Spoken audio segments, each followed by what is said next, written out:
Hola, soy Néstor y el capítulo de Dale Carnegie que te quiero hablar en esta ocasión es el que dice: haga preguntas en vez de dar órdenes. ¿Estás de acuerdo? Haga preguntas en vez de dar órdenes. A nadie le gusta recibir órdenes porque el único que puede darlas es alguien superior a uno y a nadie le gusta estar por debajo de nadie ni le importa más el otro que sí mismo. ¿Estás de acuerdo? Si alguien te da órdenes es porque tiene más autoridad que vos y está por encima tuyo. Y a nadie le gusta sentirse así. A nadie le gusta estar por debajo de nadie, ¿verdad? Conocí a la señorita Tarbell, quien me contó que cuando estaba escribiendo la biografía de Owen Young, entrevistó a un hombre que durante 3 años había trabajado con él y me contó que en todo ese lapso no oyó jamás al señor Young dar una orden directa a nadie. Siempre hacía indicaciones, no órdenes. Nunca decía, por ejemplo, haga esto o aquello, o no haga esto, o ¿le parece que aquello dará resultado? Con frecuencia, después de dictar una carta, preguntaba ¿qué le parece esto? Al revisar una carta de uno de sus ayudantes, solía insinuar quizás si la corrigiéramos en este sentido sería mejor. Siempre daba a los demás una oportunidad de hacer una u otra cosa, los dejaba hacer y los dejaba aprender a través de los errores. Una técnica así facilita a cualquiera la corrección de sus errores. ¿Estás de acuerdo? Una técnica así salva el orgullo de cada uno y le da una sensación de importancia, le hace querer cooperar en lugar de rebelarse. El resentimiento provocado por una orden violenta puede durar mucho tiempo aun cuando la orden haya sido dada para corregir una situación evidentemente mala. Dante cuenta cómo mientras estaba dando clases, un estudiante suyo había bloqueado la entrada a uno de los talleres de la escuela, estacionando ilegalmente su auto enfrente. Uno de los otros instructores irrumpió en la clase y preguntó en tono arrogante: ¿de quién es el auto que está bloqueando la entrada? Cuando el estudiante dueño del auto respondió, el instructor le gritó: saque ese auto ya mismo, o iré yo y lo remolcaré muy lejos. Es cierto que ese estudiante había actuado mal, no debía haber estacionado en ese lugar. Pero desde ese día, no solo ese estudiante odió al instructor, sino que todos los estudiantes de la clase hicieron todo lo que pudieron por darle problemas al instructor y hacerles las cosas difíciles. ¿Cómo se habría podido manejar el problema? Preguntando de modo amistoso ¿de quién es el auto que está en la entrada? Y después sugiriendo que si se lo movía de ahí, podrían entrar otros autos. El estudiante lo habría movido con gusto y ni él ni sus compañeros habrían quedado molestos y resentidos. Hacer preguntas no solo vuelve más aceptable las órdenes, sino que con frecuencia estimula la creatividad de la persona a quien se le pregunta. Es más probable que la gente acepte con gusto una orden si ha tomado parte en la decisión de la cual emanó la orden. Por ejemplo, cuando Ignacio, gerente general de una pequeña fábrica especializada en partes de máquinas de precisión, tuvo la oportunidad de aceptar un pedido muy grande, estaba convencido de que no podría mantener la fecha prometida de entrega. El trabajo ya agendado en la fábrica y el plazo tan breve que se le daba para esta entrega hacían parecer imposible que aceptara el pedido. En lugar de presionar a sus empleados para que aceleraran el trabajo, llamó a una reunión general. Les explicó la situación y les dijo cuánto significaría para la compañía poder aceptar ese pedido. Después empezó a hacer preguntas. ¿Hay algo que podamos hacer para entregar el pedido? ¿A alguien se le ocurre una modificación en nuestro proceso de modo que podamos cumplir con el plazo? ¿Habría algún modo de reordenar nuestros horarios que puedan ayudarnos? Los empleados propusieron ideas e insistieron en que se aceptara el pedido. Lo enfrentaron con una actitud de podemos hacerlo y el pedido fue aceptado, producido y entregado a tiempo. Haga preguntas en vez de dar órdenes. A nadie le gusta recibir órdenes. ¿A usted le gusta? No, ¿verdad? A mí tampoco. Otra de las cosas de las que nos habla Dale Carnegie en otro capítulo es lo siguiente. Él afirma y dice: permita que la otra persona salve su propio prestigio. Permita que la otra persona salve su propio prestigio. Si roba, no es un delincuente. Si llega tarde o falta, no es un irresponsable. Si miente, no es un mentiroso. Si se equivocó, no es un tonto. Solamente robó, faltó, mintió o cometió un error.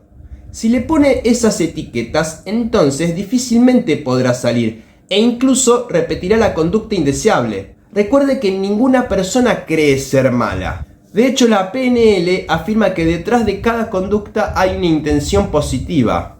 Hace años, la General Electric Company se vio ante la delicada necesidad de retirar a Charles Steinmetz de la dirección de un departamento. Steinmetz, genio de primera magnitud en todo lo relativo a la electricidad, era un fracaso como jefe del departamento de cálculos. Pero la compañía no quería ofenderlo, era un hombre indispensable y sumamente sensible. Se le dio, pues, un nuevo título. Se lo convirtió en ingeniero consultor de la General Electric Company. Nuevo título para el trabajo que ya hacía, al mismo tiempo que se puso a otro hombre al frente del departamento.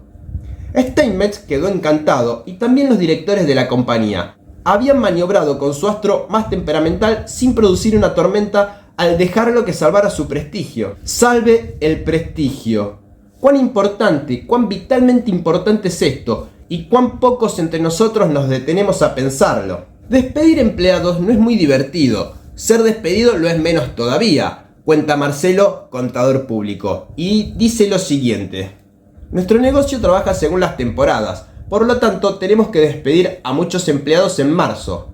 En nuestra profesión es cosa ya sabida que a nadie le agrada ser el verdugo. Por consiguiente, se adoptó la costumbre de acabar lo antes posible, generalmente así. Se le dice: siéntese, señor fulano, ha terminado la temporada y parece que ya no tenemos trabajo para usted.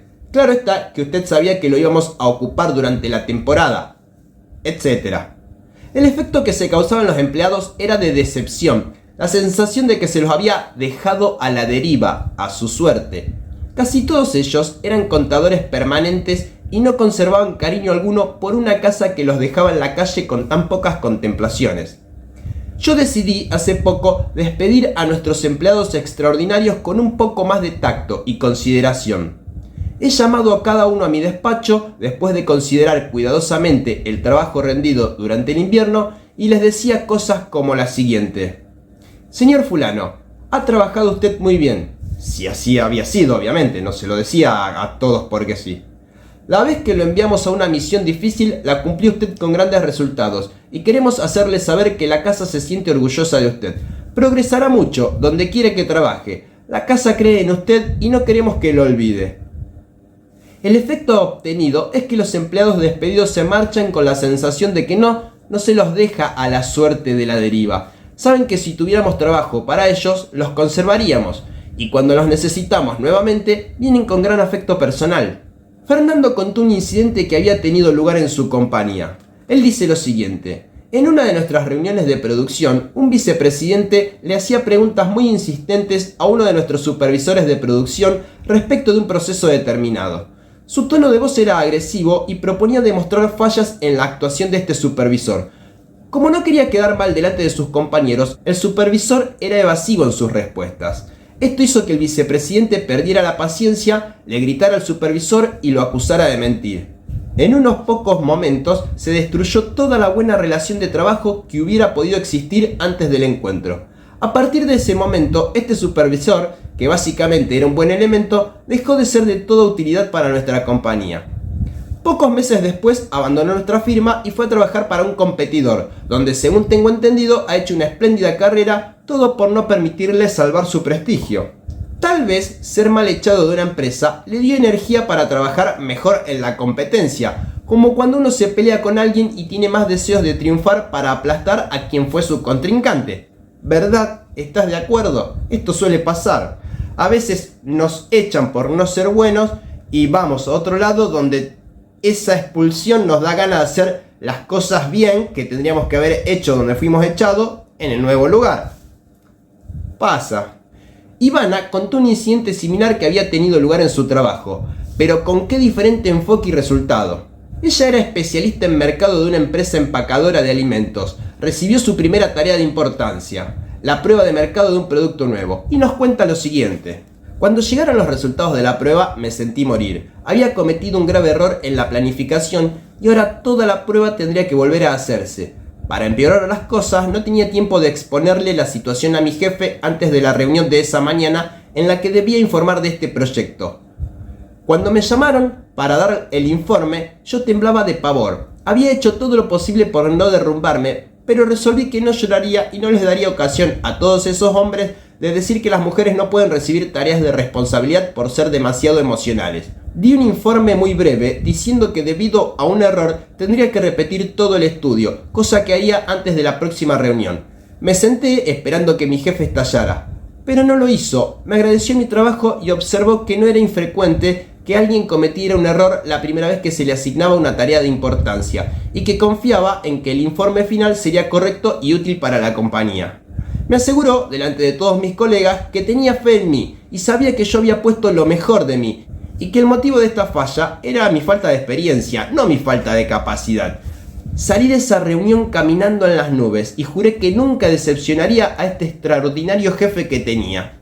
Aun cuando tengamos razón y la otra persona esté claramente equivocada, solo haremos daño si le hacemos perder prestigio y nos perjudicamos a nosotros mismos.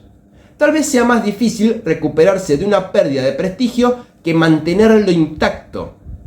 ¿Estás de acuerdo?